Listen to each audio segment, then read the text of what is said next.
Bismillahirrahmanirrahim. Assalamualaikum warahmatullahi wabarakatuh. Innal hamdalillah wassalatu wassalamu ala Rasulillah wa ala alihi wa ashabihi wa mawalah wa la haula wa la quwata illa billah, amma ba'du. Alhamdulillah, Bapak Ibu jamaah sekalian rahimani wa rahimakumullah. Insyaallah kita melanjutkan pembahasan kita dari kitab Al-Kabair, dan kita masuk pada pembahasan Al-Imamul Ghash li ra'iyatih Al-Zalim Al-Jabbar, pemimpin yang menipu rakyatnya, zalim lagi diktator. Ini satu di antara Al-Kabair, dosa besar yang diingatkan oleh Allah dan Rasulnya Sallallahu Alaihi Wasallam. Pembahasan ini Bapak sekalian lengkapnya mesti kita bicara tentang tentang rakyat juga. Tapi bab ini bicara tentang khusus pemimpin, pemimpin yang zalim, pemimpin yang menipu, pemimpin yang diktator. Bagaimana ancaman-ancaman ini terhadap mereka. Tetapi juga kita harus paham bagaimana menjadi rakyat yang adil, rakyat yang tidak zalim, rakyat yang dia mengikuti bimbingan syariat Allah Subhanahu wa taala. Bukan hanya rakyat yang bisa menuntut kepada penguasanya, bukan hanya rakyat yang dia pandai mengkritik penguasanya, tapi dia tidak pernah mengoreksi tentang dirinya sendiri, sehingga kita malah dibuat dosa dengan keberadaan pemimpin yang zalim. Zalimnya pemimpin adalah untuk hubungan mereka dengan Allah Subhanahu wa taala. Tetapi menghadapi pemimpin yang zalim, kita juga Bapak sekalian harus mengikuti syariat tuntunan yang diajarkan Rasulullah sallallahu alaihi wasallam. Tidak boleh kita mengikuti hawa nafsu kita. Sama dengan nanti pemimpin yang mengikuti hawa nafsu, akhirnya rakyat pun juga rakyat yang mengikuti hawa nafsu. Nah, kita seorang muslim jangan sampai terjatuh dalam hal seperti itu. Bagaimana kita menjadi pemimpin? Kalau menjadi pemimpin yang adil, pemimpin yang mengikuti syariat agama Allah Subhanahu wa taala. Jangan menjadi pemimpin yang iblis kayak Fir'aun, atau menjadi pemimpin yang zalim, tetapi menjadi pemimpin yang adil, yang mengikuti syariat agama Allah taala. Tetapi juga bagi sekalian, kalau kita menjadi rakyat, bagaimana menjadi rakyat yang adil, yang tahu diri, yang juga mengikuti syariat agama Allah Subhanahu wa taala, sehingga urusannya bagi seorang muslim itu adalah apakah saya mengikuti tuntunan Allah dan Rasulnya atau tidak, baik menjadi pemimpin atau menjadi rakyat. Ini yang paling penting adalah di situ. Sedangkan yang kita bahas ini adalah dari sisi pemimpin yang zalim, yang penipu, yang diktator. Mari kita baca apa yang dibawakan oleh beliau di dalam bab ini, nas-nas yang beliau bawakan. Kemarin telah kita baca beberapa ayat dan juga hadis Nabi, yaitu innamas sabilu 'alal ladzina yadlimuna an-nas wa yabghuna fil ardi bighairil haqq ulaika lahum adzabun alim. Sesungguhnya dosa itu bagi orang yang mereka menzalimi manusia, wa yabghuna fil ardi bighairil haqq, dan mereka itu melakukan kerusakan di muka bumi, melakukan berbagai macam kebatilan di muka bumi. Mereka itulah orang yang akan diancam Allah dengan adab yang pedih. Di sini adalah diantaranya masuk secara umum setiap orang yang zalim dan orang yang mereka melakukan kerusakan di muka bumi. Dan ini diambil untuk dalil pemimpin yang zalim dan pemimpin yang melakukan kerusakan. Karena kebanyakan pemimpin jatuh dalam perbuatan ini, zalim dan mereka melakukan kerusakan. Zalim kepada rakyatnya, kemudian melakukan kerusakan, membukakan keran-keran kemaksiatan. Bayangkan Bapak sekalian, kalau negara instruksi khamr halal, zina halal, maka dibuka lebar-lebar seluruh negara rusak. Sehingga pemimpin yang membuat kerusakan di muka bumi. Ini adalah sangat bahaya sekali. Yang kedua, ayat yang kedua, kanu la yatahawna an munkarin fa'aluhu labisa ma kanu yaf'alun. Mereka tidak saling mencegah kemungkaran yang terjadi di antara mereka. Alangkah sangat jeleknya apa yang mereka lakukan.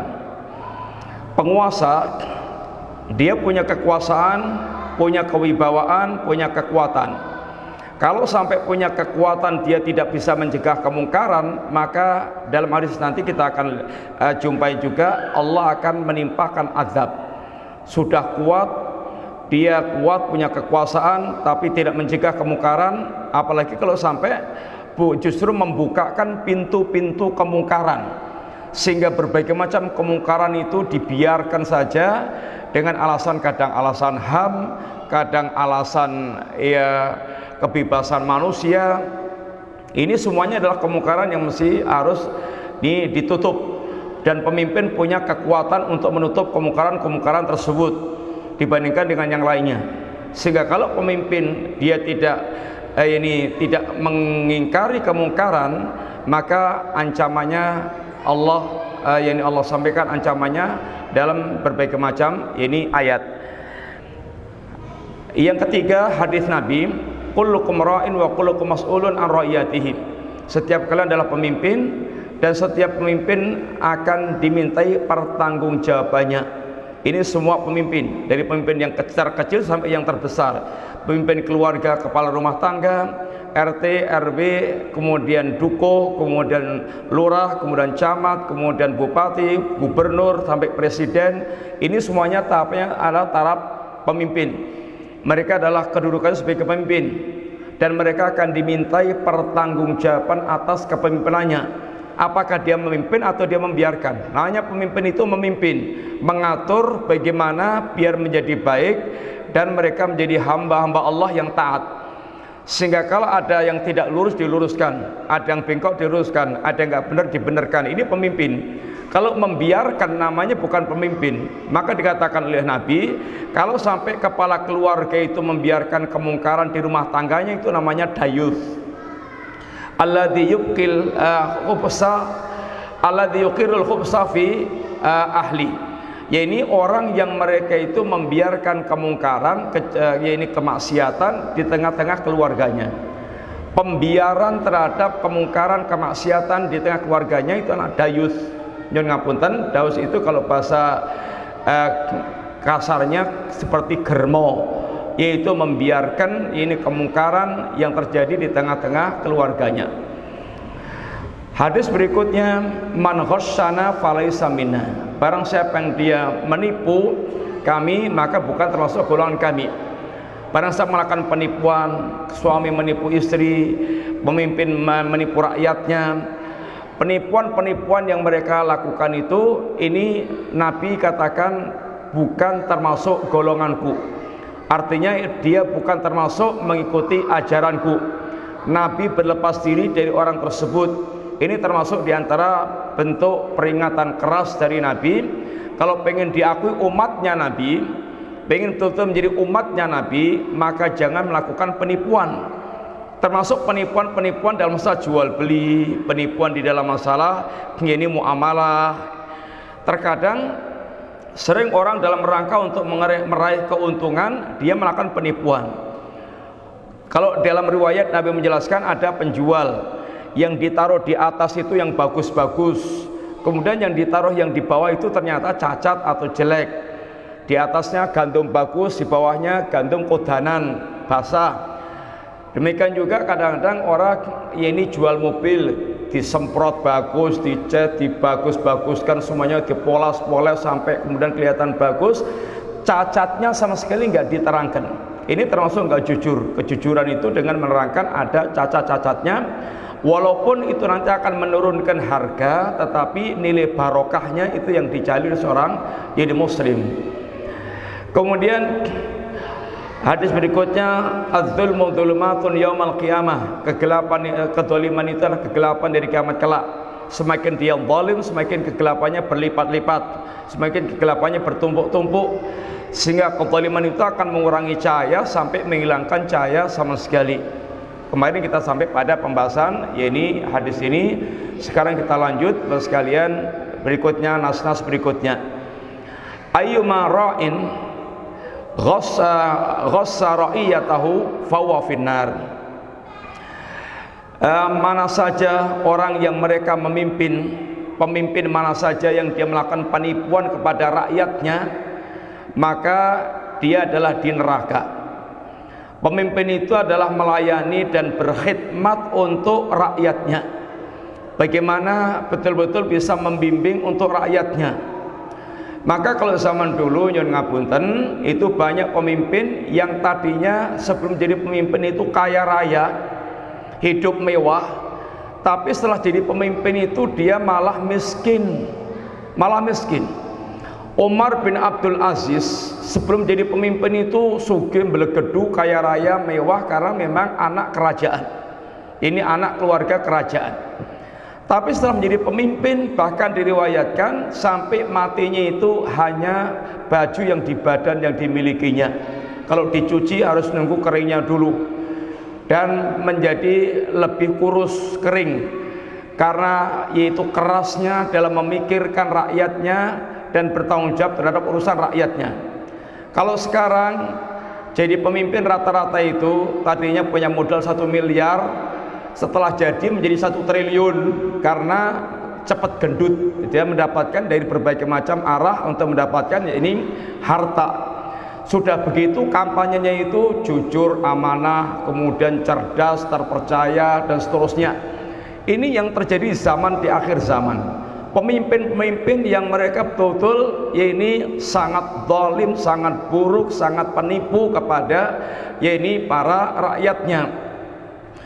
Pemimpin zaman dulu, kaum muslimin zaman dulu, mereka sangat takut ketika menjadi seorang ini pemimpin, karena besarnya tanggung jawab yang akan mereka hadapi di hadapan Allah Subhanahu wa taala. Hadis berikutnya, man istar'ahu Allahu ra'iyata thumma lam yuhidha binushin illa harramallahu alaihi jannah. Barang siapa yang dia Allah berikan amanah kepemimpinan, kemudian dia tidak tulus dalam merawat rakyatnya, dia tidak memberikan yang terbaik untuk rakyatnya, dia berlaku buruk kepada rakyatnya, kecuali Allah haramkan baginya surga. Sekalian, kalimat illa haramallahu alil jannah yang menunjukkan perbuatan sebelumnya itu adalah perbuatan dosa besar. Tetapi kalimat illa haramallahu alil jannah, Allah haramkan baginya surga. Orang yang diharamkan surga itu ada 2. Haram dari awal sampai akhir, artinya haram total. Dia tidak akan pernah menikmati surga selamanya. Ada yang diharamkan surga, itu artinya di awalnya Allah haramkan surga, tetapi setelah dia masuk neraka, Allah keluarkan dari neraka dengan syafaat yang Allah berikan. Selama dia masih punya tauhid, selama dia masih punya yaitu iman yang benar, maka dia akan selamat dari kekalnya di neraka. Ini sebagaimana telah kita sampaikan insyaallah bab dalam penjelasan keutamaan-keutamaan tauhid. Di antara keutamaan tauhid adalah akan memberikan jaminan tidak kekalnya di neraka. Sehingga di antaranya hadis Nabi dikatakan akhriju minan nar, keluarkan dari neraka, mangkana fi qalbi mithqalu dzarratin min imanin, orang yang dalam hatinya ada iman, ini tauhid maksudnya, walaupun hanya sebesar biji sawi atau walaupun hanya sebesar semut, ini hitam. Sehingga maksudnya Allah haramkan dari surga, bisa maksudnya adalah haram dari awal sampai akhir sehingga sama sekali nggak masuk surga. Bisa maksudnya adalah yaitu diharamkan masuk surga dari awalnya, tapi dia diselamatkan dari kekalnya api neraka. Dan ini masuk dalam bab pembahasan keutamaan orang yang memiliki tauhid. Walaupun dia memiliki dosa-dosa besar, maka tauhidnya akan menyelamatkan dari kekalnya neraka.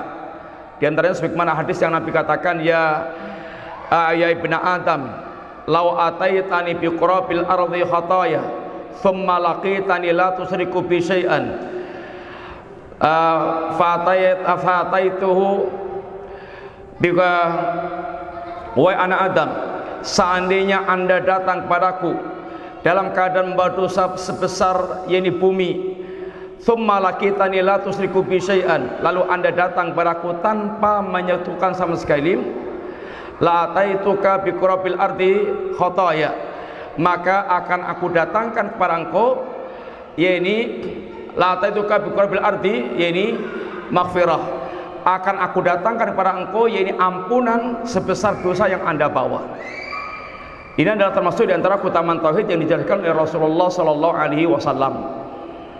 Kemudian hadis berikutnya, yamutu hina yamut, barang siapa yang Allah berikan kepemimpinan kemudian dia mati, dalam keadaan matinya itu wa huwa ghashun li ra'iyati, dia menipu rakyatnya, tidak bersikap jujur kepada rakyatnya, dia berlaku curang kepada rakyatnya, illa harramallahu alaihil jannah, kecuali Allah akan haramkan baginya ini surga. Pasti Allah haramkan baginya, ini surga. Ini penjelasan sebagai hadis yang di atasnya, ini sikap tidak jujur, sikap menipu, sikap curang yang mereka lakukan kepada rakyatnya. Dalam riwayat yang lainnya, lam yajid ra'iyatal jannah, dia tidak akan mencium baunya surga. Hadis berikutnya, ma min amirin asyaratin, tidaklah seorang memimpin 10 orang, walaupun yang 10 orang memimpin beberapa orang, 10 orang atau lebih, illa yu'ta bihi maghlulah yadahu illa unuqi, kecuali nanti dia akan didatangkan di hadapan Allah Subhanahu wa taala dalam keadaan kedua tangannya terbelenggu di lehernya, dia terbelenggu di lehernya. Kemudian atlaqahu atluhu au baqahu jauruhu. Tidaklah seorang pemimpin memimpin 10 orang kecuali akan didatangkan kepada Allah Ta'ala dalam keadaan kedua tangannya itu terbelenggu di lehernya, akan membebaskan dia keadilannya atau akan membinasakan dia jauruhu, yaitu kecurangannya. Kalau dia ini pemimpin yang jujur, pemimpin yang adil, maka ini akan membebaskan dia dari segala macam kesulitan-kesulitan. Sebagaimana nanti akan datang insyaallah beberapa nas yang menjelaskan tentang yaitu keutamaan pemimpin yang adil. Dia akan mendapatkan naungan Allah, dia akan mendapatkan yaitu akan didudukkan Allah di mimbar yang bercahaya. Ini diantara adalah keutamaan pemimpin yang mereka adil. Tapi kalau dia sampai menjadi pemimpin yang curang, maka dia akan dibinasakan dengan kepemimpinannya tersebut. Oleh karena itulah, hati-hati orang yang ingin jadi pemimpin, hendaknya mikir 1000 kali, bukan hanya punya modal atau enggak. Kalau punya modal maju, enggak punya modal enggak maju, bukan hanya itu saja. Tapi modal yang paling pokok adalah kesiapan untuk menjadi pemimpin yang adil. Kalau tidak, siap-siap dihancurkan Allah, dibinasakan Allah di dunia, dan paling jelas yakni di akhirat ini kelak. Kemudian di antara hadis berikutnya riwayat Muslim, di antara doa Rasulullah sallallahu alaihi wasallam, Allahumma man waliya min amri hadhil ummah syai'an farafaqa biha farfuq bihi wa man syaqqa 'alaiha fashquq 'alaihi. Ya Allah, barang siapa yang memimpin urusan umat ini, lalu dia berbuat lembut kepada rakyatnya, berbuat lembut, penuh kasih sayang, dia sangat khidmat, mengurusi, perhatian, sehingga memudahkan urusan rakyatnya, sehingga rakyatnya mencintai dia, menyenangi dia, maka sayangilah dia ya Allah, berlembutlah kepada dia ya Allah.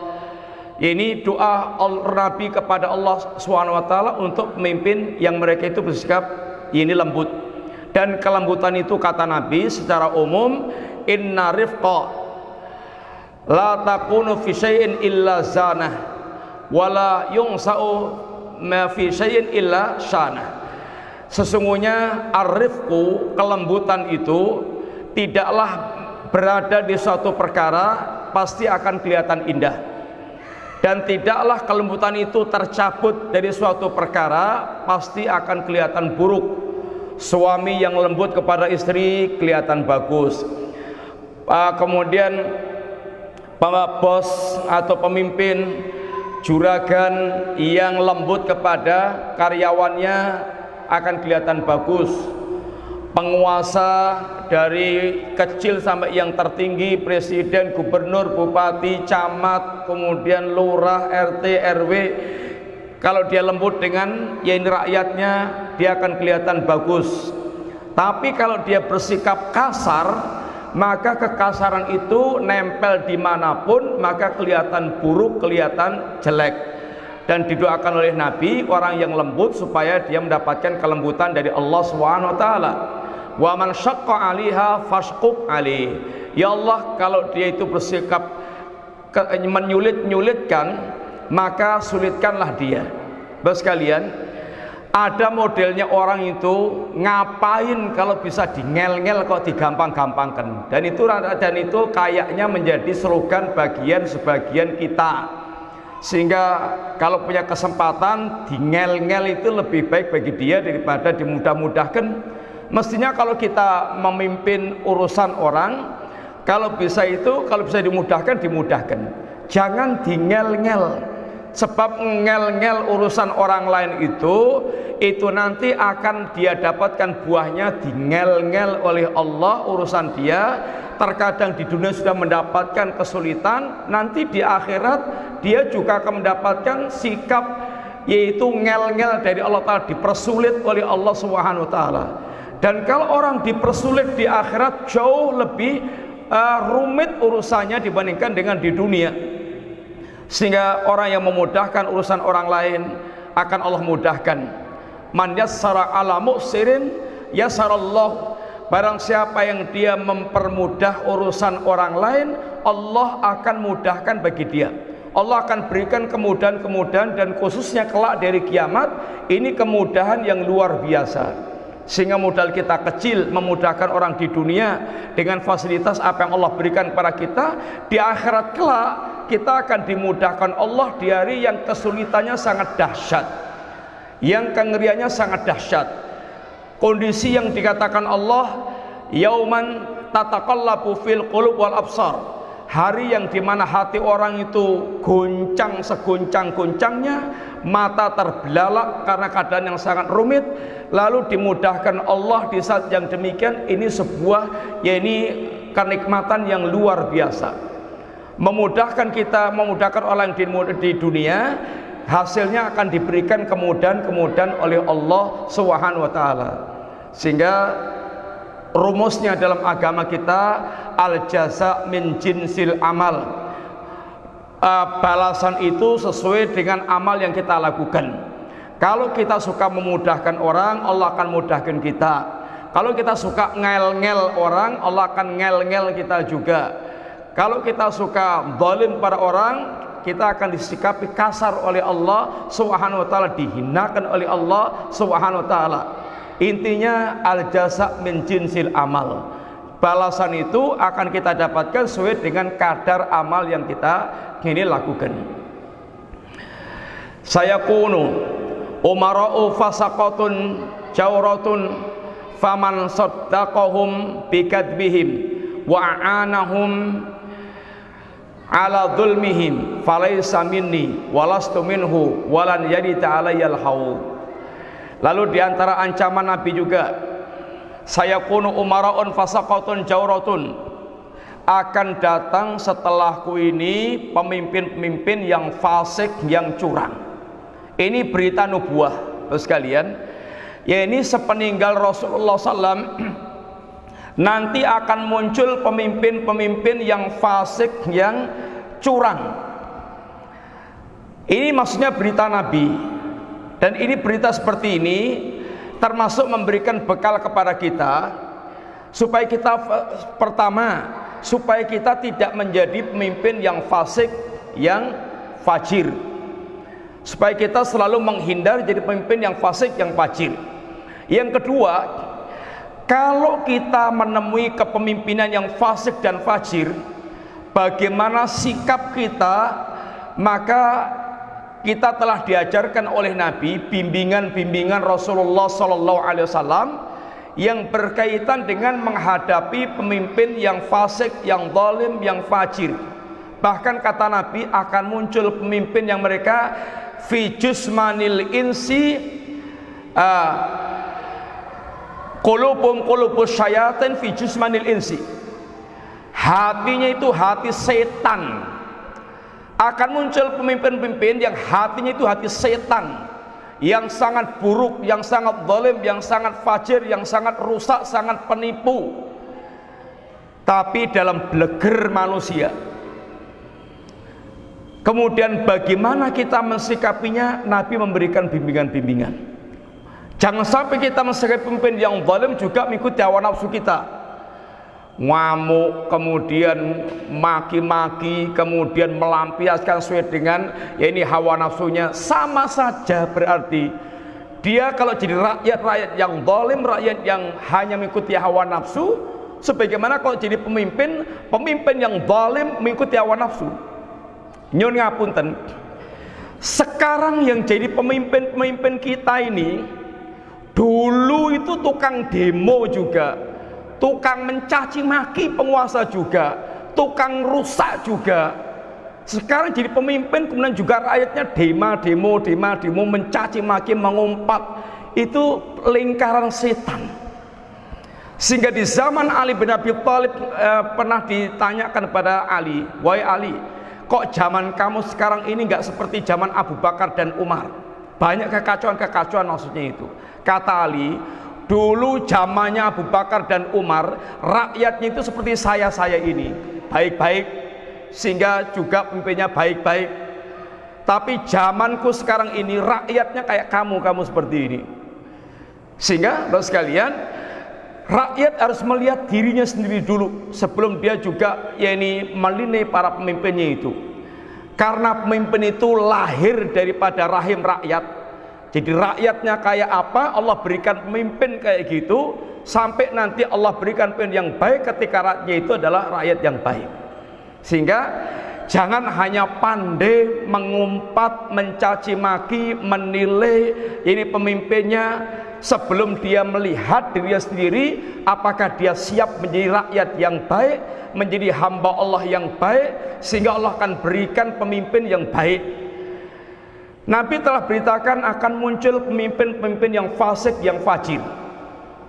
Barang siapa yang membenarkan kedustaan pemimpin, dan barang siapa yang mereka menolong kezaliman pemimpin, ini juga perhatian bagi yang ada di sekitar pemimpin.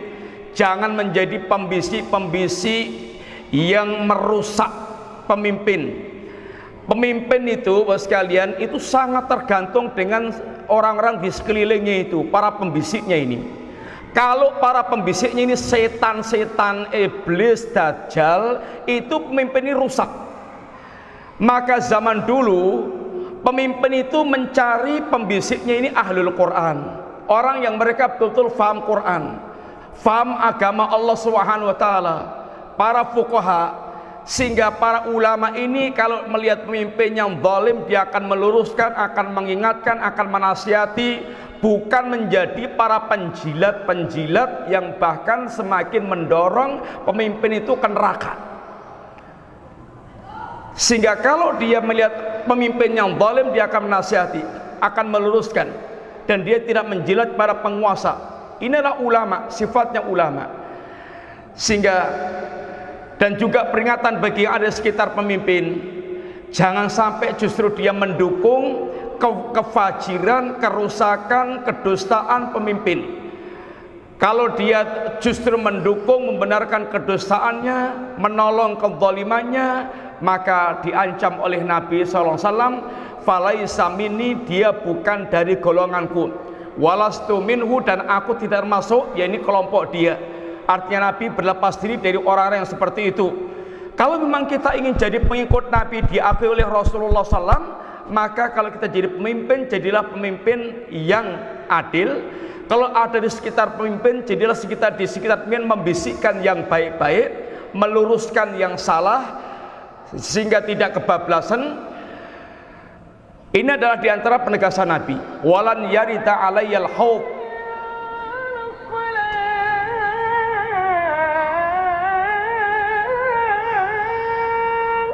Dan dia tidak akan mendatangi telaga haud. Ini termasuk diantara ini balasan buruk orang-orang yang mereka jadi pemimpin yang zalim, orang-orang yang mereka mendukung kepemimpinan yang zalim. Ini diancam tidak masuk golongan Nabi dan tidak masuk dan tidak mendatangi telaga haud. Berapa banyak ulama, berapa banyak orang-orang baik yang kemudian masuk lingkaran kepemimpinan jadi rusak, jadi tidak bisa apa-apa. Tadinya baik sebelum masuk wilayah kekuasaan, tapi begitu masuk ke wilayah kekuasaan maka hancur, sudah nggak bisa bicara apapun tentang agama, bisanya hanya mendukung dan mendukung tentang kerusakan yang ada. Ini bahayanya, ya ini masuk dalam wilayah ini kepemimpinan yang tidak baik.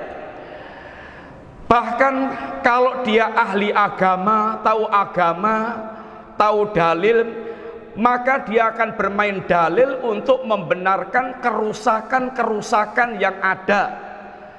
Akan dia dalili semua kerusakan yang ada itu dengan dalil-dalil, sehingga seakan-akan tidak ada yang salah dari kepemimpinan yang ada. Ini bahayanya kalau orang dia tahu agama tapi masuk dalam lingkaran pemimpin yang zalim. Bapak sekalian, yang kita sampaikan dulu, insyaallah kita lanjutkan pembahasan berikutnya. Dan mudah-mudahan manfaat dan menjadi renungan bagi kita semuanya. Wassallallahu ala nabiyyina Muhammadin wa ala alihi wasallam. Subhanakallahumma wa bihamdika asyhadu an la ilaha illa anta astaghfiruka wa atubu ilaik. Assalamualaikum warahmatullahi wabarakatuh.